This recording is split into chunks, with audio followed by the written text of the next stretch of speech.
Hi guys, I'm Olivia. I am with Sanjeev now at the Laser Lab of Release Enix. Sanjeev, do you want to tell us about yourself and what are you doing now? Hey, I'm Sanjeev. I'm one of Tracy Barber's PhD students, and I look into the fluid dynamic aspect of blood flow in an arteriovenous fistula, and specifically ones that have been stented. Yeah, so you mentioned stent. How does stent and arteriovenous fistula link together? So, arteriovenous fistula, it's not a natural phenomenon that occurs in the body, and because of that, it comes across lots of diseases, and the main disease that it comes across is known as stenosis. Stenosis is basically a vessel being narrowed because of smooth muscle growth on the walls. When it gets narrowed, it causes a lot of problems. It becomes the blood vessel becomes restricted and all of that. So how do surgeons treat that? They put something called a stent. So I've got a small stent here. It's basically a metallic scaffold, and you put it into the vessel and expand it, thereby holding the vessel open much better. So that's the subset of fistulas that I look into, and I want to see what does the stent do to the fistula in terms of fluid dynamics. Okay, so how are you looking into stent and fluid dynamics? What approach are you adopting? So I have computer simulation as well. I use computational fluid dynamics, but I've been putting a lot of time into the experimental aspect of it. So we get our data from Dopplers, ultrasound Dopplers, but that's not showing the whole story. How I get the whole story is use this technique called particle image velocimetry. Essentially, we've got a model over there, and we've got a lot of cameras and a laser above it. So that model of the fistula will be run with fluid. I'll use a pump to run fluid through it. That fluid will have fluorescent particles in it. These fluorescent particles will be illuminated by this laser that's above. So when the flow is going through the fistula, the laser will illuminate the particles. The illuminated particles will be captured by this set of cameras that are around. These cameras are high-speed cameras. It's able to capture frame by frame and able to track these movements of these particles.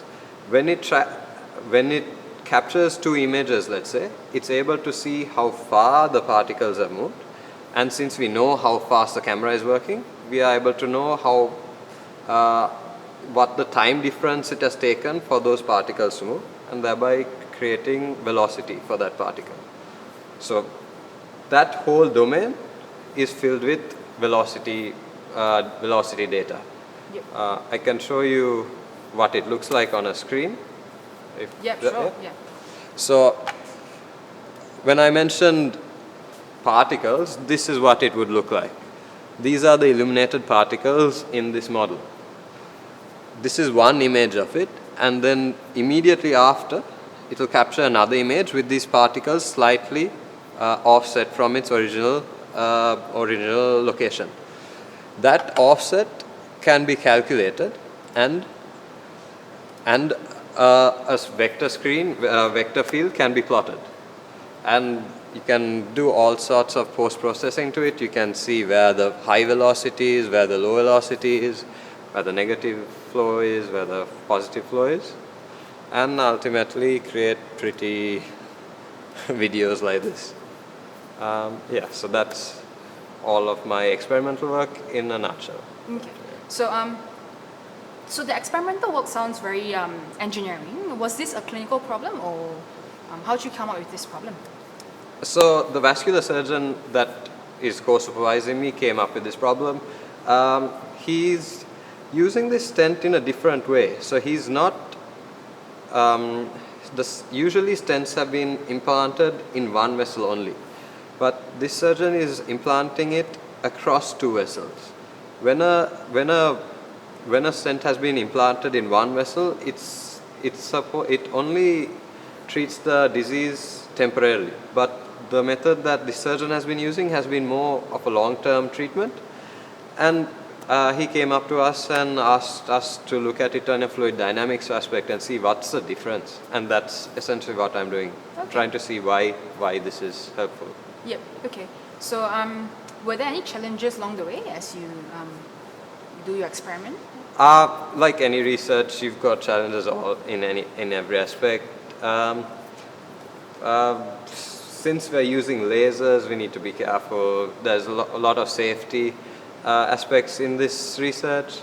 There's a lot of data that I need to learn how to manipulate because we've got 4 cameras here, and particle image velocimetry is a complex methodology, and yeah, those are normal challenges that we come across in research anyway.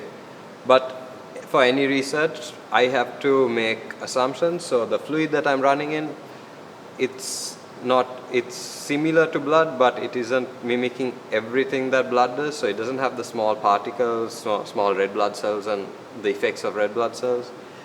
The vessel is rigid, so it doesn't have the compliant effect. So incorporating everything will be too much, and the gain wouldn't match the effort. Yep. So those are challenges, I guess, and assumptions that incorporated into my research. Yep. So it sounds like a cool project. Like you incorporate both engineering experiment, PIV with clinical problem. How do you see your research going further from here? Well, hopefully, it seems on the clinical side, the vascular surgeon is finding a lot of positive outcomes with his stenting technique. However, it's just this surgeon's clinic and a few other clinics in Sydney that we know of that are using this method.